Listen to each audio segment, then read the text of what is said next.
Ang bahagi ng Luzon sa Pilipinas, bago sakupin ng mga banyagang Kastila ang kapatagan ng Pampanga, nakatindig ang isang masagana at marangal na bundok arayat, kung saan may isang nilalang na makapangyarihan ang nangangasiwa nito, at ito si Suko o kilala rin bilang Aring Sinupuan.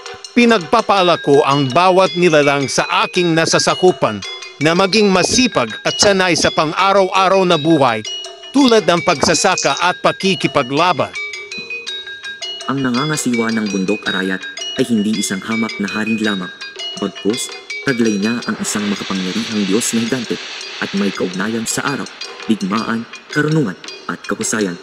Ako si Suko, ang makapangyarihang Diyos ng bundok arayat.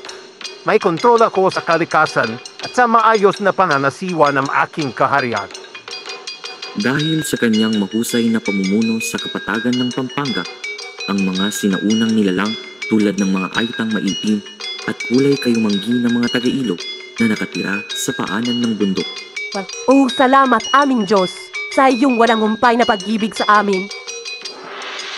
Dahil sa Diyos na si Suko, natutuhan ng mga tao ang kahusayan, kasipagan at pagmamahal sa kanilang masaganang pamumuhay. Mabuhay ang Haring Suko! Salamat sa biyaya! Sa paglipas ng panahon, naging sakim at mabagsik ang mga taga-ilog. Sila ay nagputol ng mga puno sa kakahuyan at nasasakupan ni Aring Sinupuan. Dahil sa ginawa ng mga taga-ilog sa pagsira ng kalikasan, siya ay nagalit. Kayo ay aking minahal at biniyayaan ng magandang pamumuhay. Ngunit ako ay inyong sinuway, sinira ninyo ang aking kalikasan, nararapat kayo ay aking parusahan.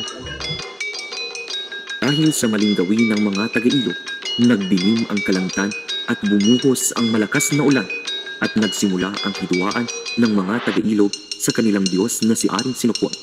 Pinamunuan ito ni Reyna Makiling, ngunit sila ay nabigo dahil sa lakas ng kapangyarihan ni Aring Sinupuan.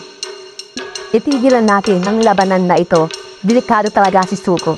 Haring Suko, nakikiusap ako, huwag mong parusahan ang mga taong ilog. Patawarin mo kami, aming Diyos. Hindi naglaon, kinilala ng lahat ang taglay na mahiwagang lakas ni Suko at siya'y tinawag na Sinupuan, ang pinagsusukuhan ng lahat ng nilalang. Ikaw ang makapangyarihan, ikaw ang tagapagligtas, aming Diyos. Ang dumating ang isang panahon, ang hari ng bundok arayat na si Sinupuan at si Makiling ay biniyayaan ng tatlong anak na babae. Si Malago na nangangahulugang kagandahan, mahinhin na simbolo ng marangal na babae, at matintiman na siyang kariktan. Kumusta mga kapatid? Ako ay ayos lamang. Ako ay nabibighani sa mga bulaklak dito sa ating hunting. Nais ko magtungo sa kalupaan. Sang-ayon ba kayo? Sumasang-ayon ako. Halika. Hindi rin naglaon, ang mga dalagang anak nila Suko at Makiling ay nakilala ng mga mortal na tao at kanila itong naging asawa. Si Masikan o Malakas, matapang at masipag. Dahil sa pag-iibigan, nagbunga ang mga katangian ng lahing Kapampangan na maganda, matatag, masipag at mapusay sa pakikidigma. Sa kabila ng mga magagandang katangian at pamumuhay ng bawat Kapampangan, sa silangang bahagi, nakatindig ang isang bundok na pinamumunuan naman ng Diyos na si Apo Maliari, ang bundok Pinatubo. Nagkaroon ng hidwaan sa pagitan ng dalawang Diyos dahil sa paglipat ng isang salot na balang mula sa kaharian ni Makiling patungo sa lupain ni Sinupuan. Bakit mo ako sinisisi sa salot? Dahil alam kong sinusubok mo ako at sinusubukan mo akong lasunin ng hindi nakikitang sakit. Nagkagulo sa lupain na nasasakupan ng dalawang hari nang ito ay nagbatuhan ng naglalatihang tipak ng mga bato at gintong gilingan hanggang mawasak ang tuktok ng bundok arayat at pumutok sa apoy at abo ang bundok Pinatubo. Dahil sa paglipat ng salot na balang mula sa kaharian ni Makiling, hindi nila kapwa nabatid kung ano nga ba ang tunay na dahilan ng kanilang alitan. Dahil dito, isinilang ang alamat ng Pinatubo, kung saan pinaliwanag dito kung bakit patuloy na sumasabog ang bulkan makaraan ang mga siglo.